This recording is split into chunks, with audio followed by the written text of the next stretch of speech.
Just give me a little bit of peace, steady job and some food to eat. Just give me a little bit of peace, steady job and some food to eat. Let's take a little trip down south.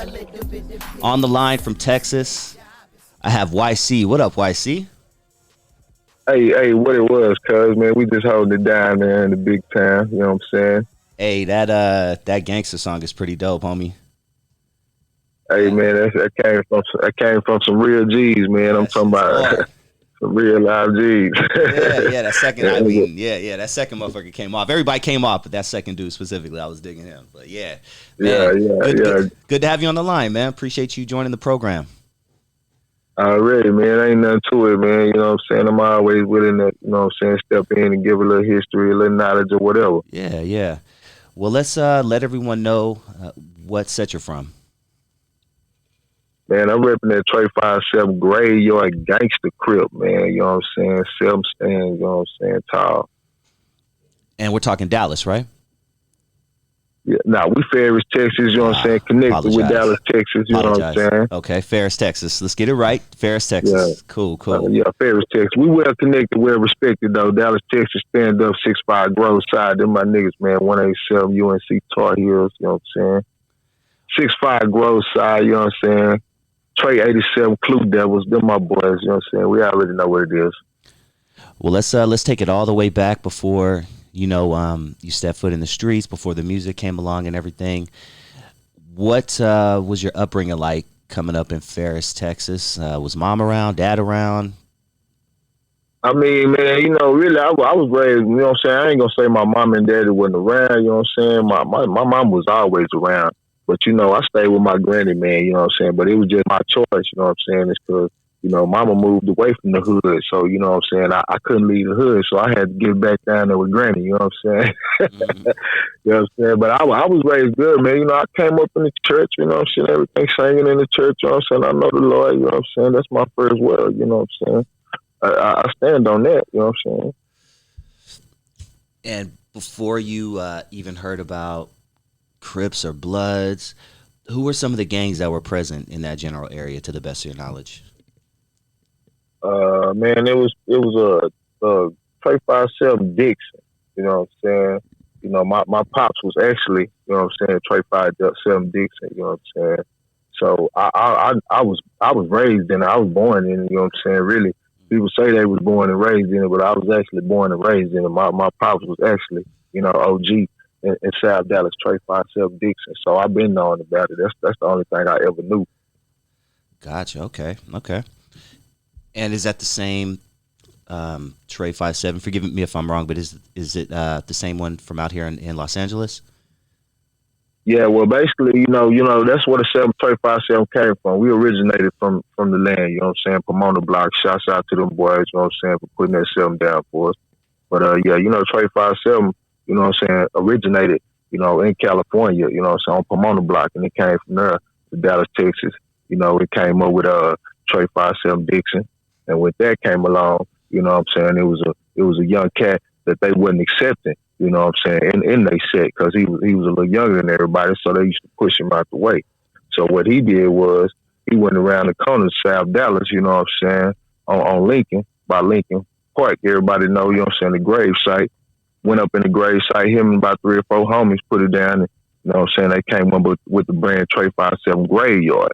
And we was at beef with them boys for a long time. It was Crips on Crips for a long time about that, you know what I'm saying? But shouts out to SOG Baby Cash, you know what I'm saying, for putting that Trey 57 Graveyard down.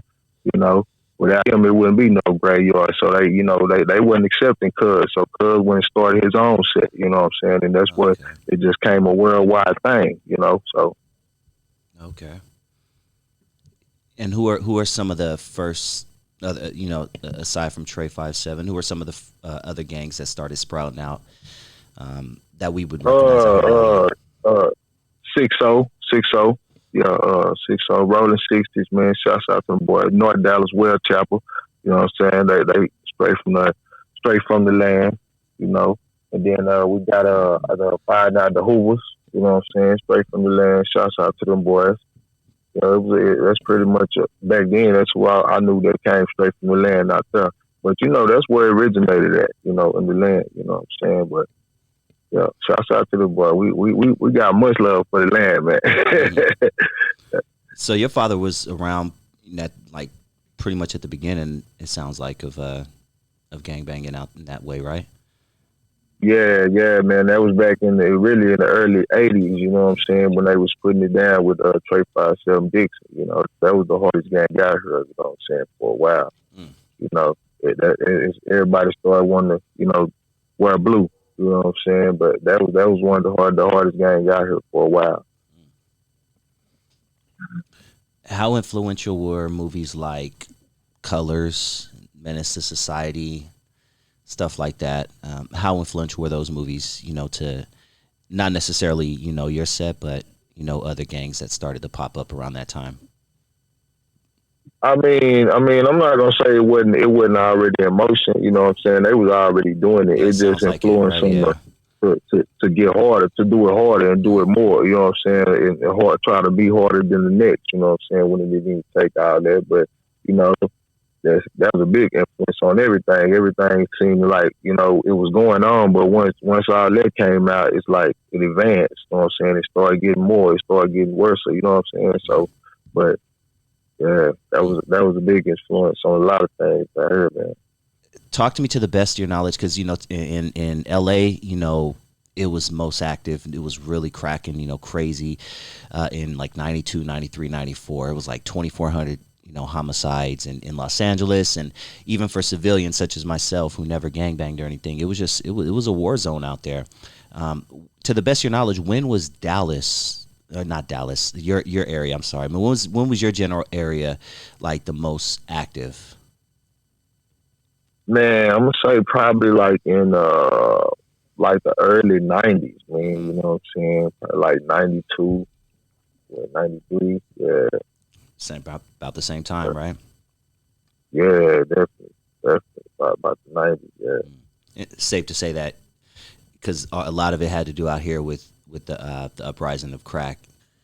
Is this pretty much safe to say that that's how it was out there too, around that time? Yeah, definitely, because that's what brought everybody together. You know what I'm saying? Everybody standing on one side trying to get some money. You know what I'm saying? And eventually, you create that bond as a family, and you know what I'm saying, and you build something off of that. You know what I'm saying? So yeah, that was a big part of it.